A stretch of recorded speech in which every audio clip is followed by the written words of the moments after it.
Hi, it's Deb from Deb's Days. It's Tutorial Tuesday, and today we're going to make a mesh laundry bag for our face masks. The finished size is 14 inches by 17 inches, so it's plenty big to hold all of your family's face masks. Before I get started, I publish new content frequently, so be sure to subscribe to my YouTube channel. And check out the blog at debsdays.com. You'll find an entire section dedicated to free sewing and crafting projects and links to even more sewing and crafting tutorials. All right, let's get this project started. Along with your regular sewing supplies, for this project you will need 2 pieces of cotton fabric measuring 4 inches by 14 inches, 1 piece of cotton fabric measuring 8 inches by 14 inches. You'll need 2 pieces of mesh fabric, each measuring 14 inches by 14 inches, 1 yard of double fold bias tape, a 10-inch long piece of velcro, 3/4 of an inch wide, and a glue stick would be helpful if you have one. You can find the supply lists and the exact measurements on debsdays.com. I've added a direct link in the description right below this video. Let's work with the cotton fabric pieces first. I'm going to place it right side down, wrong side facing up, and I'm going to fold it in half. And I'm going to press it. I'm going to go ahead and open that, and I'm going to use that pressed line as my fold to line, meaning I'm going to fold the top to meet that pressed line. And then I'm going to press it again. And then I'm going to do the same with the bottom. I'm going to move the bottom up to that fold to line, and I'm going to press it. Then I'm going to go ahead and fold the entire thing in half and press it again. I'm going to do the same with my second piece of cotton fabric. Fold it in half, press it, open it up, move the top to the fold to line, press it, move the bottom to the fold to line, press it, fold the entire thing in half and press it. Now I'm going to do something a bit different with that third piece of fabric. I'm still going to place it right side down, wrong side facing up. I'm going to fold down the top edge about 1/2 inch. And then I'm going to press that. Does it have to be perfect? Does it have to be exact? Nope. If you want to move it more than 1/2 inch, you could do that too. I'm going to do the same with the other side. I'm going to fold it up about 1/2 inch and press it too. Now I'm going to take this piece of fabric and open up that crease. Now I'm going to match the raw edge of the right side of the fabric with the raw edge of the mesh fabric. I'm going to use my clips to hold that together.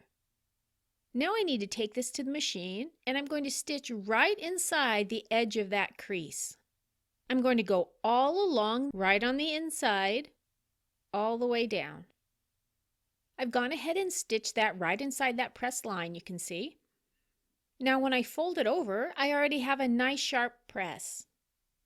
Now with this same piece of cotton fabric, we're going to do the same along the other edge with the other piece of mesh fabric.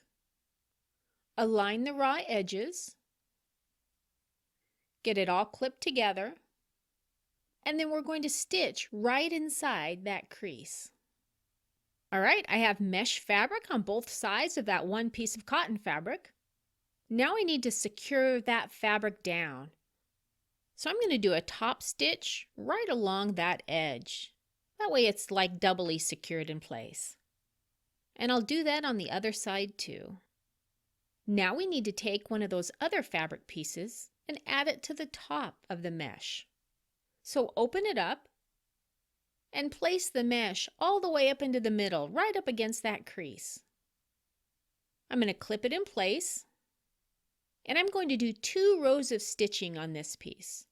The first row is going to go along the edge closest to the mesh, right along here, and then I'm going to do a second row of stitching closer to the outside edge. I'm going to do the same with the other side of the mesh and the other side of the cotton fabric. Place the raw edge up inside that fold.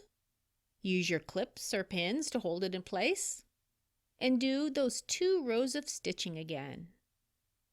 Now it's time to attach the Velcro. Find the midpoint of that top piece I just fold it in half to find it. And find the midpoint of your velcro. Again, I just fold it in half to find it. And then I mark it. I'm just using a pencil to do it. Make sure you make those marks on the inside of the fabric because that's where the velcro will be, on the inside of the bag. Now I'm going to grab a glue stick and I'm going to use that to temporarily hold that piece of velcro in place. All right, I'm going to go ahead and get one of those stitched down. All right, I've stitched all the way around that piece of velcro.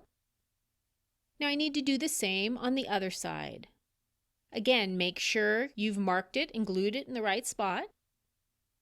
Now it's time to enclose the mesh bag. We're going to use that double fold bias tape to make that happen. Open the end and then go ahead and fold under the bias tape just a little bit and do a little finger press on it. Make sure you have your mesh aligned. Place your bias tape over those raw edges. And every couple inches, go ahead and use those clips or those pins to hold that all together. When you get to the bottom, go ahead and cut off the extra. Be sure to cut off about 1/4 of an inch or 1/2 an inch from the end because we'll do the same thing we did before. We'll fold it under and finger press it and then put it back in place to match the edge. And go ahead and take it to your machine and do a straight stitch to attach that bias tape all the way down the side. You may want to stop ever so often and check the back to make sure you're catching the back of the bias tape. When that's done, we're going to do the same with the other side. Fold under the bias tape a bit. Make sure you're matching your edge there. And sew on down again. And just like that, you have a mesh laundry bag perfect for washing those face masks. And plenty big for the whole family. If you'd like to see more projects like this one, head on over to the blog at debsdays.com. You'll find an entire section dedicated to free sewing and crafting projects and links to even more sewing and crafting tutorials. See you next time with another project.